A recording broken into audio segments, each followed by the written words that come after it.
Nagpakabit ako ng mga tubo ng tubig para sa buong baryo. Pero pag uwi ng nanay ko sa baryo para gumamit ng tubig, siningil pa siya ng 2,000 para sa tubo. Tinawagan ko ang village chief. Pero pinagbabayad niya ako ng 200,000 piso para sa maintenance fee ng tubo.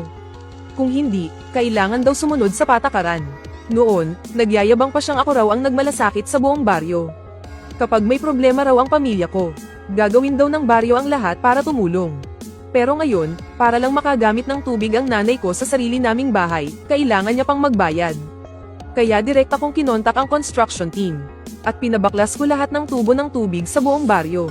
Nang mawala ang mga tubo ng tubig, ang 12-dosenang ektaryang palayan ng village chief na may automated na patubig ay nagsimulang matuyo at mamatay. Ang mga gulayan, manukan, at itikan ng mga taga-baryo ay nagsara rin dahil sa kakulangan ng tubig. Pagkababa ko ng telepono, noong hapon ding iyon ay tinawagan ko si Engineer Lee. At nagpunta kami sa baryo kasama ang mahigit 10 trabahador. Mabilis kumalat ang balita, hindi pa kami nakakarating sa bungad ng baryo.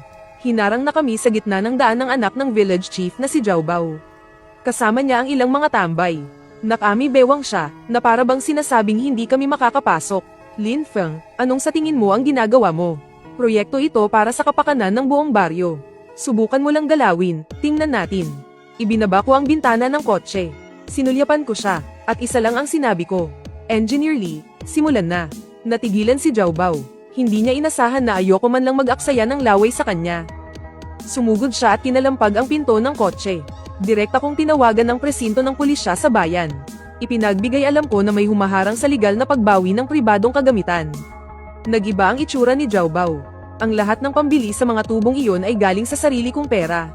Mula sa mga kagamitan hanggang sa pagkakabit, walang ginastos ang village committee kahit isang cash-in. Nasa akin ang mga resibo at katibayan ng pagmamay-ari. Wala siyang anumang legal na basehan para pigilan ako. Akmang harang pa sana siya. Pero nilagpasan na siya ni Engineer Lee kasama ang mga tauhan niya. Diretso sa control valve ng pangunahing tubo. Wala pang 20 minuto. Pinatay ang pangunahing supply ng tubig. Sinimulan ng tanggalin isa-isa ang bawat sangay ng tubo. Nakatayo si Jiaobao sa tabi. Walang magawang pinapanood ang mga trabahador. Nangingitim ang mukha niya sa galit. Wala siyang masabi ni isang salita. Hindi na ako nagtagal doon. Dumiretso ako para sunduin si nanay. Nakaupo si nanay sa sala, tulala. Nasa mesa yung resibo ng bayarin na iniwan ni Jiaobao kahapon. Nakasulat, bayad sa tubo ng tubig, 2,000 yuan. Nakita niya akong pumasok. Ang una niyang sinabi, Xiaofeng, wag mo na silang guluhin. Si mama na ang magbabayad. Kinuha ko ang resibong iyon. Nilukot ko ito sa aking kamay. Itinayo ko si nanay. Tara, sumama ka sa akin. Sabi ni nanay, may mga damit pa siyang hindi naayos. Sabi ko, wag na. Lahat ay pwedeng bilhin ulit. Basta makaalis tayo, sapat na. Pag-alis namin ng baryo, may mga residente nang nagkumpulan. May sumisigaw sa akin. Idinadamay ko raw ang buong baryo sa galit ko. Hindi ako lumingon. Isinakay ko si nanay sa kotse. At isinara ang pinto. Lumapit si Engineer Lee. At pabulong na nagtanong sa akin. Boss Lin, lahat ba tatanggalin o yung pangunahing linya lang? Tanggalin lahat. Walang itatira kahit 1 pulgada. Ibalik nyo sa dati kung saan sila nag-iigib. Paalis na ang kotse sa baryo. Mula sa rearview mirror, nakita ko si Jiaobao na nakatayo pa rin sa bungad. Tinitingnan ko ang ekspresyon sa mukha niya. Hindi ko maaninag, pero nahuhulaan ko. Sa ngayon, iniisip pa rin niyang tinatakot ko lang siya. Sa susunod na 3 araw, tuluyan nang nawalan ng tubig sa baryo. Ang ilang ektaryang palayan ng pamilya ng puno ng baryo ay laging sa automatic irrigation system lang umaasa. Nang maputol ang tubo, umikot ng walang tubig ang water pump. Nagsimulang magbitak-bitak ang lupa sa bukid. Buwan pa naman ng Hulyo noon. Napakatindi ng sikat ng araw. Sunod-sunod na nalanta ang mga punla. Pati ang mga greenhouse ng gulay ng mga residente ay bumigay na rin. Ang mga pamilyang nag-aalaga ng manok at bibe ay kailangan pang mag-igib araw-araw. Pabalik-balik sila sa pag-iigib. Kabi-kabila ang reklamo. Sa sobrang tar-anta ni Zhao Yutian, tinawagan niya ako. Hindi ko sinagot. Pinapanta niya sa akin si Jiaobao para hanapin ako. Blinak ko agad. Nagpasabi siya kay Tito Wang. Pwede pa raw pag-usapan ang tungkol sa maintenance fee. Hindi ako tumugon. Nagsisimula pa lang ang larong ito. Ang kailangan ko ay hindi 2,000. At lalong hindi 200,000. Pagsapit ng dapit hapon sa 3 araw. Nakatanggap ng tawag si Mama. Nanginginig ang boses niya. Pagkababa niya ng telepono, namumutla siyang tumingin sa akin. Feng, sinugod ni Jiaobao ang bahay natin kasama ang mga tauhan niya. Pinaupo ko si mama at sinabing huwag gumalaw. Kinuha ko ang susi ng kotse at sumugod pabalik sa baryo. Sanay na ako sa mga taong tulad ni Jiaobao. Matapang lang sa mahihina, pero duwag sa mga totoong palaban. Umaasa lang sa pangalan ng tatay niya para maghari-harian. Pero kapag nakahanap ng katapat, mas mabilis pa sa lahat manginig ang tuhod niyan. Pagdating ko sa lumang bahay namin, pinuwersang buksan ang gate. Kalat sa bakuran ang mga basag na paso at teha.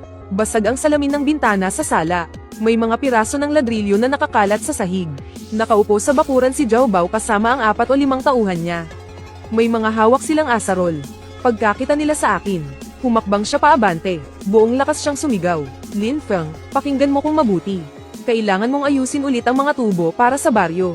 Kundi, kahit isang pirasong laryo ng lumang bahay na to, huwag kang umasang may matitira. Huminto ako sa paglakad. Tiningnan ko ang buong bakuran. Hindi ako agad nagsalita. Kinuha ko ang cellphone ko at tumawag sa pulis. Natigilan si Jiaobao ng 1 segundo. Agad siyang suminghal. Hindi ko siya pinansin. Hinintay kong sagutin ang tawag. Sinabi ko ng malinaw ang address at ang sitwasyon. Pagkatapos, ibinulsa ko ang cellphone. Samandal ako sa hambo ng pinto at pinanood lang sila. Natahimik ang buong bakuran ng ilang sandali. May bamulong sa tabi ni Jiaobao. Umalis na lang kaya tayo, sabi nito. Sinaman ng tingin ni Jiaobao yung tao. Pero hindi niya namalayang napaatras din siya ng kalahating hakbang. Noon lang ako nagsalita, Jiaobao, lahat ng sinira mo, nakuhanan ko ng video. Itinuro ko ang maliit na camera sa itaas ng hambo ng pinto. Sakop ng anggulo nito ang buong bakuran. Tumingin si Jiaobao sa direksyon ng itinuturo ko. Nagdilim ang mukha niya. Gusto mo pa rin ako ang magayos ulit ng mga tubo.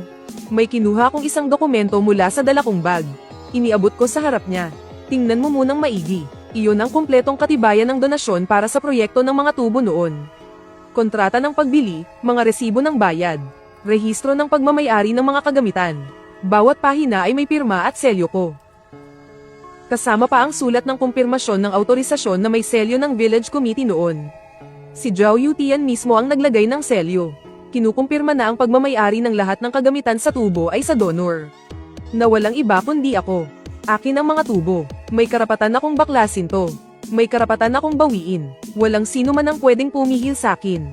Medyo nanginginig ang kamay ni Jiaobao. Itinulak niya pabalik ang mga dokumento, model. Hindi yan kasali sa usapan.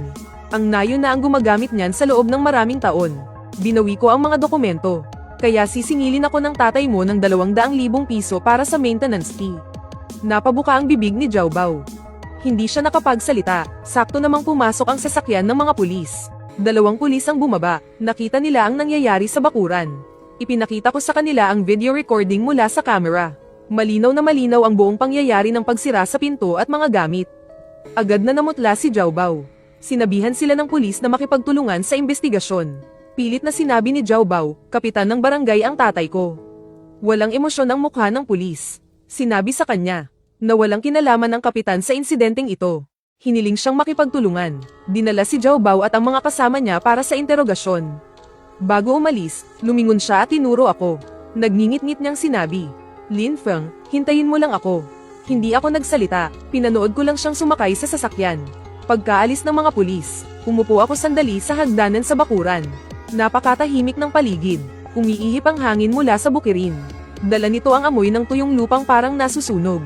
Noong nagkakabit ng mga tubo 3 taon na ang nakalipas. Tinatrato ako ni Jiaobao na parang magkapatid kami sa may bungad ng nayon. Sabi niya, Lin Feng, galing ka sa nayon na to. Kung may problema ka, huwag kang mag-atubiling hanapin ako. Noong panahong iyon, naniwala ako. Akala ko, taos-puso ang sinasabi niya. Ngayong iniisip ko, nakakatawa pala talaga. Kinaumagahan, tumawag si Engineer Lee. Sabi niya, magdamag daw na kumontak si Zhao Yutian sa isang kumpanya ng water truck mula sa ibang lugar. Magbabayad siya ng malaki para magpabomba ng tubig mula sa ilog para pandilig sa mga palayan. Tinanong ko ang presyo, ang pamasahe balikan, kasama na ang bayad sa pagbomba ng tubig. Aabutin ng ilang libo sa isang araw. Nagpupumilit pa rin si Zhao Yutian.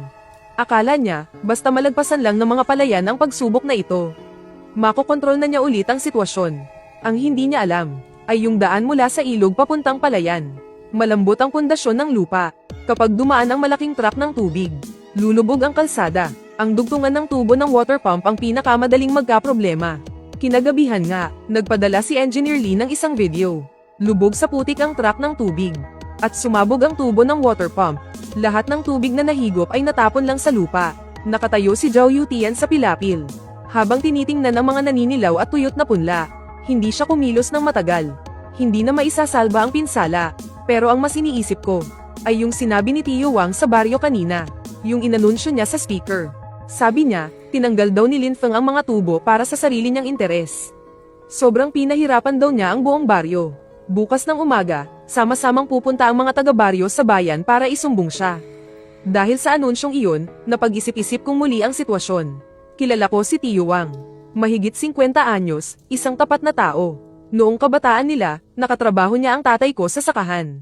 Sa tuwing magkikita kami kapag may okasyon, tinatawag pa rin niya akong Xiaofeng. Hindi siya masamang tao, madali lang maimpluwensyahan ng iba. Matagal nang namamayagpag si Zhao Yutian sa baryo. At ang mga taong tapat na tulad ni Tio Wang, ay walang sariling paninindigan sa harap niya. Ang talagang gumugulo sa isip ko, ay yung mga salitang binitawan sa anunsyo. Sabi ni Tio Wang, kaya daw tinanggal ni Lin Feng ang mga tubo. Ay dahil pinag-iinteresan niya ang mga greenhouse ng gulay at mga farm sa baryo. Gusto raw niyang gamitin ang pagkawala ng tubig para pilitin ang lahat na ibenta sa kanya ang mga negosyo sa murang halaga. Si Lin Feng ay isang investor sa labas. Sanay na raw sa mga ganyang taktika. Hindi kayang isipin ni Tio Wang ang mga salitang iyon ng mag-isa. Galing kay Zhao Yutian ang mga yun. Tinawagan ko si Engineer Lee. Sinabihan ko siyang maghintay sa bakana ng baryo kinaumagahan. Hindi na kailangang pumasok sa baryo. Magmatsyag lang siya sa labas kung may anumang mangyayari. Pagkatapos, hinalungkat ko ang mga record ng mga greenhouse ng gulay sa baryo. At ang business registration ng Manukan at Itikan. Nang tingnan ng record, 31, 43, 18, 715, 1525 alam ko na ang nangyayari. 31, 06, 18, 715, 1525, 05, 18, 715. Ang mga kontrata sa upa ng lupa para sa mga tinatawag na industrial greenhouse ng mga residente. Nakapirma sa pangalan ng Village Committee. Pero ang mga totoong umuupa ay puro kamag-anak ni Zhao Yutian. Ang rehistro ng legal representative ng farm. Ang bunsong anak ni Zhao Yutian. Sabi ni Zhao Yutian, gusto kong angkinin ang mga negosyo sa nayon. Ang taong talagang nag-aabang sa mga negosyong ito, ay siya lang pala mismo. Kinabukasan ng umaga, hindi ako pumunta sa bayan. Hindi rin ako pumunta sa nayon. Naghanap ako ng lugar para maupo at maghintay ng balita. Si Uncle Wang, kasama ang 20 hanggang 30 residente, ay sama-samang pumunta sa munisipyo, para humingi ng paliwanag sa ginawang pagbaklas ni Lin Feng sa mga tubo na labag sa patakaran. At sa pagputol ng tubig na nakapinsala sa mga magsasaka, wala si Mayor Zhang. Ang humarap sa kanila ay isang kawani ng munisipyo. Hindi niya naintindihan kung bakit sila nandoon. Pinagsulat sila ng formal na salaysay, at pinaiwan ng kanilang contact information. Sinabing ipaparating daw niya sa mga pinuno ng bayan. Naghintay ng matagal ang mga residente, pero wala man lang silang naging resulta. Kaya umalis na lang silang nagrereklamo. Pagbalik sa nayon, nag-set up ng pagpupulong si Zhao Yutian sa bakuran ng Village Committee. Nag-imbita siya ng ilang kinatawan ng mga residente para maupo. Naghain pa ng tsaa at merienda. Kitang-kita sa mukha niya ang pag-aalala. Sinabi niyang biktima rin daw siya. Sabi niya, tungkol daw doon sa pag-donate ni Lin Feng ng mga tubo noon. Tagapamagitan lang daw siya. Hindi raw niya nabasa ng maigi ang mga dokumento tungkol sa pagmamay-ari ng equipment. Sadyang gumawa raw si Lin Feng ng komplikadong kontrata para linlangin siyang pumirma. Ngayon, ang pagbaklas ng mga tubo ay isang matagal ng pinlanong business strategy ni Lin Feng. Nakaupo si Uncle Wang sa bandang ibaba. Sunod-sunod siyang tumango habang nakikinig. May nagtanong, paano naman yung tungkol sa maintenance fee? Bumantong hininga si Zhao Yutian. Yung perang yun, ay espesyal na pondo para sa maintenance na kinolekta ng komite ng barangay. Lahat yan ay nakadeposito sa collective account ng barangay. Hindi pa nagagalaw kahit isang kasing. Pwedeng suriin ang account kahit kailan. Walang butas ang pagkakasabi niya. Tinitingnan ko ang mensahe sa cellphone. Ni-record ni Engineer Lee ang usapang yun at ipinadala sa akin. Pagkatapos kong basahin, ipinatong ko ang cellphone sa mesa. Ipinukpok ko ang aking mga daliri ng 2 beses. Matagal ko nang naririnig ang pangalan ng taong yan, si Zhao Yutian. Pero sa naging diskarte niya ngayon, medyo tumaas ang tingin ko sa kanya. Alam na alam niya kung ano ang kinatatakutan ng mga taga-nayon. Takot silang walang mananagot sa anumang mawala sa kanila. Takot silang maapi ng mga tagalabas. Takot sila sa mga bagay na hindi nila nakikita. Sinalo niya lahat ng takot na iyon. Sa kanya ipinasa sa akin ang sisi. Ganoon na lang kadali, pero may isang bagay siyang nakalimutan. Sinabi niyang ang pondo para sa maintenance ay nasa collective account ng barangay.